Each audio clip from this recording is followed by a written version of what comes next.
From DCO MMA in Denver, Colorado, Big Steven Kat Paprocki. Hello, my name is Steven Paprocki. I'm the head coach here at DCO MMA in Denver, Colorado. Action again. Paprocki looking to land that giant right hand of his. Eric Cap looking to stay out of the way. Looking to keep this fight at range, JR. Big kicks. Long right hands. Oh, and a big right landed by Paprocki. DCO MMA is a family-run gym with deep roots in the community. How does that foundation shape the atmosphere on the mats day to day? We're very fortunate to be in the community that we are in here in Mount Bello, Colorado, or Denver, Colorado. It's just awesome, man. We have a great community in our gym. We do keep our gym a bit smaller, whether that's curriculum members, hobbyist fighters. We do try to keep it a bit smaller, so in general our memberships stay under about 150 or 200 members. It gives us an ability to kind of make sure we're controlling and creating that community. It's a healthy community, and any cancers can kind of weed themselves out. Top game right now from Paprocki, looking to put this one away early, JR. On the ground immediately, we see Cap using those long limbs well. Paprocki tried to step over guard. Cap able to extend his knee, block that guard pass attempt, but Paprocki walking him into the cage. Sometimes you don't want to do that because you think your fighter can cage walk, but Paprocki wants to jam his head up into the cage, shut down some of that length advantage that he has, ruin some of his mobility, and try to get his ground and pound game going, which he's doing right now. So you started DCO in Westminster and moved to Denver in 2022. What has that growth taught you about building a gym that actually lasts?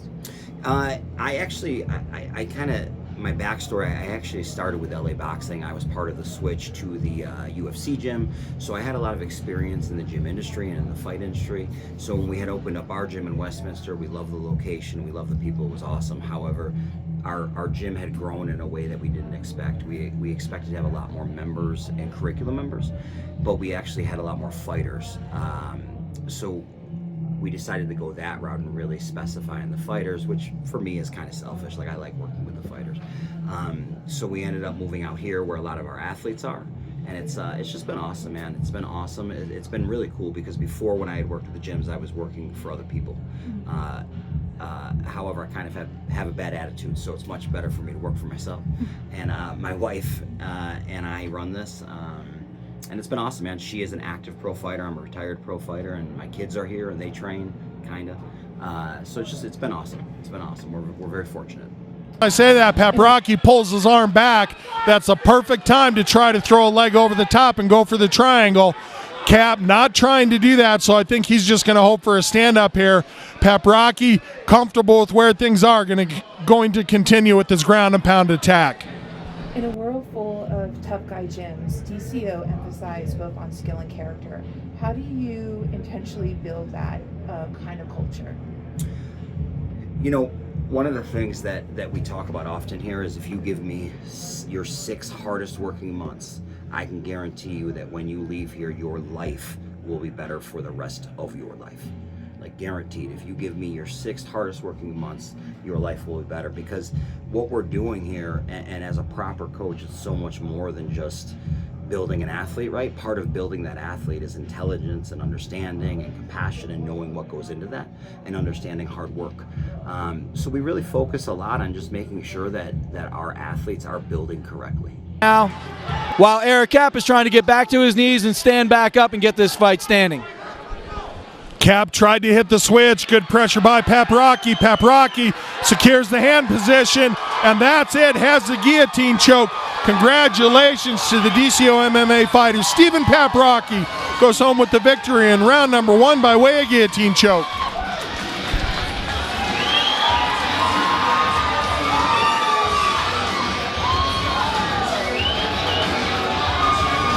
For someone walking into DCO MMA for the first time, what's the one thing you hope they walk out remembering their experience? That's a great question. You know, obviously, generically, we want people to be comfortable and we want them to have fun. But I think selfishly, really for us, we want someone to leave and know that if they decide to dedicate their time in training here, they will walk away with more comfortable, better knowledge. And that's pretty cool, man. Giving somebody that confidence on day one to come back in and earn actual confidence, that's really cool to be a part of that.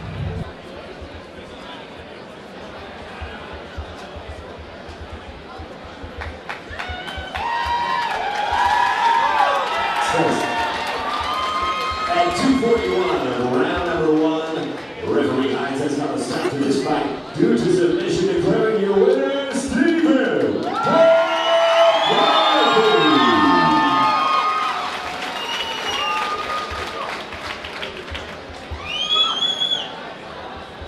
Punch in the cage with Steven. Steven, take me through that fight, man. It looked like it was going to be a normal heavyweight fight. You guys were going to stand and bang, and then you got on the ground. It just happened that way, or was that planned? I'm kicking the nuts. Good call, man. Good call. Hey, what was the game plan going into the fight? I want to know what the KO was. It happened. I'll take away more. What's next for you?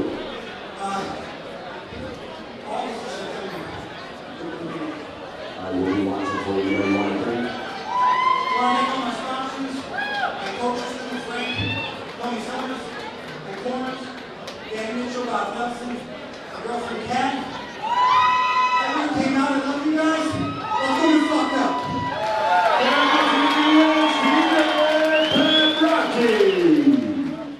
No, I definitely agree that that is like one thing that you would want somebody to Yeah. go lead with, and then actually, that would actually help them to come back, because then they'll just keep on building more. And more. In theory, yes. Yeah, in theory. In theory, yes. So you held heavyweight titles, and you're a former professional MMA fighter. What personal mindset or ritual kept you sharp during those high-stake moments in the cage or in the ring? The answer isn't special to fighting or sports, period. It's kind of anything in life, right? It is that discipline. And do you have discipline, one, and then do you have enough discipline to keep that discipline, right? Do you have enough self-awareness through your discipline to keep that discipline? So, I mean, for me, it was definitely kind of my unwavering discipline. I could have been a lot better if I would have opened my mind and followed some other people's guidelines and advice, but discipline and just making things happen can go a long way. Especially early on when I was fighting, we didn't have to be the same level of athletes they are now, right? Back in my day, it was how athletic are you and how mean and aggressive can you be and how tough are you? Where nowadays you have fighters that, the fighters that are coming up are incredible. Jose's got to fight his fight. Nice low kick. Oh. Steve engages on the clinch. Yeah. Starts to work some jiu-jitsu of his own. I didn't expect Steve to not know his jits. Yeah. Ooh, heavy hit. He's got good pressure here. He's about chest to back, which is good. He needs to keep that chest right on his back, keep him flattened. Is there a reason why it was different back then compared to what it is now? Yes. Yeah, I think with all sports, right, you see growth throughout time. And with fighting being in its infancy, right, people like me that were just athletic and big and strong could kind of get away with stuff. I could look better than I really was. Where now you have these athletes that are just tremendous. They've learned how to train instead of picking up training later, or like myself, I was an athlete that turned to fighting. You have kids that are starting fighting early. My daughter started learning at 5. At 13, she is quite good at jiu-jitsu, right? But that's the difference. You have these people that are coming up through the sport. By the time they're 20, they have a clear understanding of what it takes. Could be a smart move if he's a little rocked here. Maybe easier to get a finish on the ground here. Yeah, that knee hurt him. I think he's just trying to get his bearings a little bit.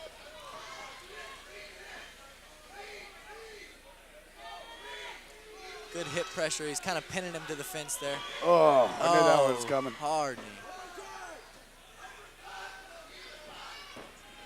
Looks like Jose's complaining about something. Is he? I didn't see it. He's pointing. Trip here. I'd be. Maybe. I know I'd be complaining about something.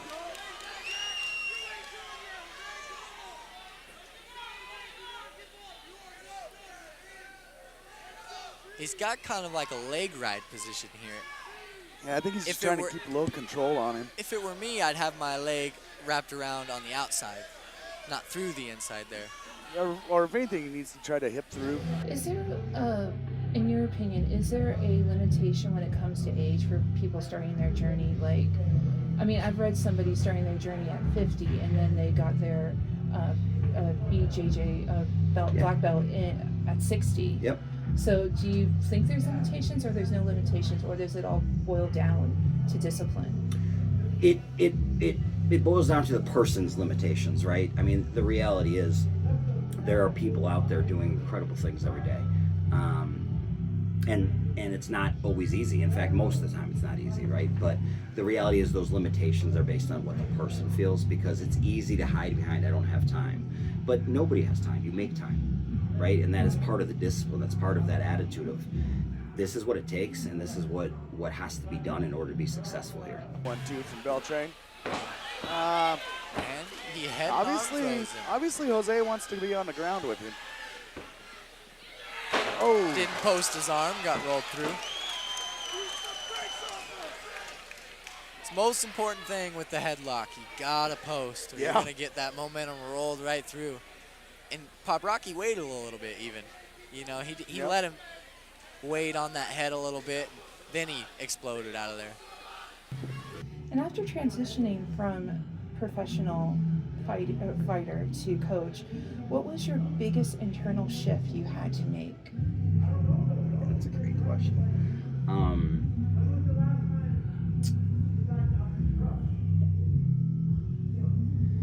There was a lot, actually a lot more than I guess I would have expected. I was prepared for some changes, but even the way I started watching fights was different, because the way you watch it from a fighter's perspective is different than a coach's perspective. And then the way I'm training, like I still get in there and I'll put on gloves and train with my athletes, but even then, like I tend not to attack as much. I'm more waiting for their mistakes to correct them. So a lot of things change, but the truth is, like, selfishly for somebody like myself, like those changes are welcome, because it allowed me to stay in the sport longer, and that's been awesome, man. There are so many people who unfortunately will have, you know, a good small career and then have to go get a job. My whole life is fighting. I fought, and now I have a gym, and this is what I do, and to allow fighting to pave the way for my family's life has been just incredible. These knees from the bottom, too. Another thing I don't like to use, just because it reminds the top guy he's got the same thing with twice the power. I'm also not a fan of the knees from your back. There's a tap. I think I got an arm triangle in there. Oh, no. Fight is over. Earning your black belt in BJJ in 2024 is a major milestone. What did the journey teach you that fighting professionally couldn't? You know, in fairness, getting my black belt was probably one of the first things in my life that I ever did. Appreciate you, brother. Was one of the first times in my life. Getting my BJJ black belt was probably the first time in my life that I actually took a process not only seriously, but then executed it correctly the whole way through. Throughout my life, I've just been very good at getting things done and making them happen, but that doesn't mean you're getting them done correctly or the way they need to be done. My black belt, I did, you know, and I was actually given it a bit earlier, and I asked my coach to put it off. It was selfish, but I needed time. I needed time because although I could execute like a black belt, I needed time to be able to coach it. That was important to me. That I don't, in BJJ, traditionally, you get your black belt and you really aren't supposed to coach it until you get your first strike, which makes you a professor. And I wanted to make sure that when I got my black belt, I was at the level of generically a professor. I could teach it and understood it. And striking, you know, my background was striking, so that was easy for me to teach. It took me a while to, for lack of a term, catch up in BJJ. So that has just been awesome. It was awesome. I was very proud of myself and the fact that I did it correctly, when so much of my life has just been, I'll make it work. So that was really cool, and it taught me a lot of things moving forward about the gym and my members and my students that I coach directly. Paprocki wearing the black gloves. Banks comes out of 303, and Paprocki comes out of DCO MMA, and it's Paprocki that immediately pressures Banks against the cage. Ron? As a recognized crew in Muay Thai and the BJJ black belts you have, how do you blend striking and grappling philosophies when training your athletes? You know, the truth is that the philosophies aren't different. They're just executed at different parts on the mat. But the philosophies of combat sports really apply anywhere. You just have to alter them to match the sport. But again, those philosophies, whether it's bare knuckle, boxing, kickboxing, MMA, wrestling, you know, those philosophies are kind of the same everywhere. So it really becomes easier, and in fact, having the knowledge I do in both has given me the ability to blend them even better. Oh, and another low shot. And Banks fires back with anger. Steven, you know, some women, they feel intimidated about, you know, coming into combat sports or trying combat sports. What does DCO MMA offer for women in this space? We are fortunate. We have a lot of women. We have a lot of very hardworking athletes, period, regardless if you're a man or female. And I think that's really what brings a lot of our females in, is that I don't, or our gym doesn't care if you're a male or female. It doesn't matter to us. We just want people that are going to come in and work hard, whatever their background is, it doesn't matter to us. You know, at the end of the day, you show up and you work hard. And we have found that a lot of women, unfortunately, in our society have been taught to be very anti-combat sports, and you have to be the society's version of girly. But the reality is, man, when you come in, healthy, fun things are healthy, fun things, kind of regardless of what your sexual orientation is. So we find that when women come in, the hardest step is getting them in. But once they're here, man, that comfort level and being able to do something this fun and healthy is amazing. 32-year-old Big Steve Paprocki making his professional and a glory debut. He actually started fighting 3 years ago after losing a bet. He found so much peace through training and being in the gym that he has made fighting his life. His wife, Catherine, is in his corner. His younger brother, Jordan Paprocki, is currently in military boot camp in Missouri. And of course, we support all of the brave men and women who protect us. And Steven, he's looking to be protected in his first fight, but he's facing a local rival in Jason the Dragon Lee. Yeah, and to get things done, he's going to have to punch really hard, and he assured us that's what he would do. Use angles and overwhelm him, be aggressive. He cut almost 40 pounds in 6 weeks to make the 215-pound catch weight.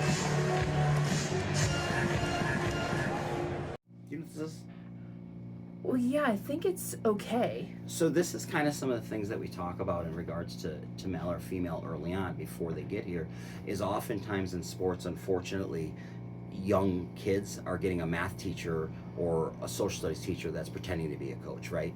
And thank you for your time, but unfortunately at times you're not teaching the right things that are necessary. And we find that when a lot of females come in, either females traditionally or men that didn't do sports, there's certain understandings of athletics that they don't understand, right? And as a male, typically on the baseball field or on the court early on, you learn that this is a 3, because this versus this 100 yards away is very hard to tell the difference. So you learn in sports 2, 3. And we find when females come in, unfortunately, they played sports, but they had really coaches that just didn't care. And it's unfortunate because then they're behind. And I use my wife as an example. She's a very high-level athlete. She's been on the Contender Series. She's been on Tough. She is currently with BKFC. The champ, Britton Hart, is running from her. I mean, she's a good athlete and an intelligent fighter, but we had to build that. You know, when we first decided this was the route she wanted to go, we had to start building her as an athlete, teaching her the things that you would have learned with a proper coaching early on. Things from footwork to what does this mean? All those kind of go together and allows sports to work as a whole. And unfortunately, again, a lot of females come in and they're already behind. And men too. It's just we see it so much more often with females, because what's going to happen when you have a selection of 10 crummy coaches, the crummiest is the one that gets the girls, unfortunately, because typically they have the less experience. It stinks, but it is a harsh reality of where we're at. And so you have a lot of girls that unfortunately I think would have been awesome at a lot of different sports, but they get washed out by these poor coaches. It's very easy to make someone decent quickly with a lot of bad habits. That doesn't help you long term. A coach that cares really has to just teach you the fundamentals that matter, that can stick with you now, and then better coaches over time can build. Initiated that big, mean, aggressive, ugly fight, and there it is again. Jason Lee with the height and reach advantage. Paprocki outside the look. So for those who are seeing this interview and they live in the Denver area, what would you like to say to them and invite them over to DCO? Yeah. If you are looking for a safe environment to train, an environment that isn't going to take it easy on you, is in fact going to push you and guarantees growth with commitment, we are here. You know, we have the coaches necessary. We have a record of success. I mean, you can track that and see that. And we have females, males, it doesn't matter to us. The reality is we just want athletes. I don't care what you are, right? We just want people that are going to come in and put in work and be part of our community and trying to better things. I guess give more than they're taking, right? And that's kind of our philosophy here. You have to better the people around you for yourself to get better. Please come to DCO MMA. Kickboxing rules, all 3 wins coming by way of knockout. Cracking him with that low kick. Front kick. That's a really smart move for Lee because set up the low kick, get a guy thinking low, get him dropping his hands. It's tailor-made for a head kick or a straight right hand like that. Lee started playing baseball in school, played. Awesome. Well, thank you so much, Steven, for this interview. I really appreciate it. Thank you. Awesome. Position here. Gordon needing some hard shots. Paprocki landed well with the uppercut.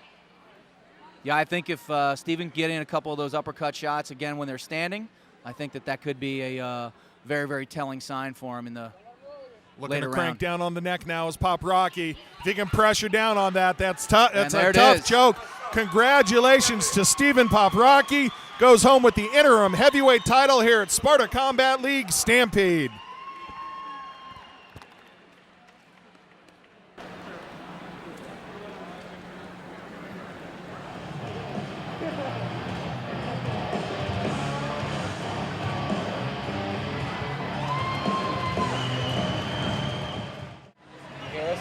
Ladies and gentlemen, referee Crasher has called a stop to this fight at 1 minute and 45 seconds in the first round.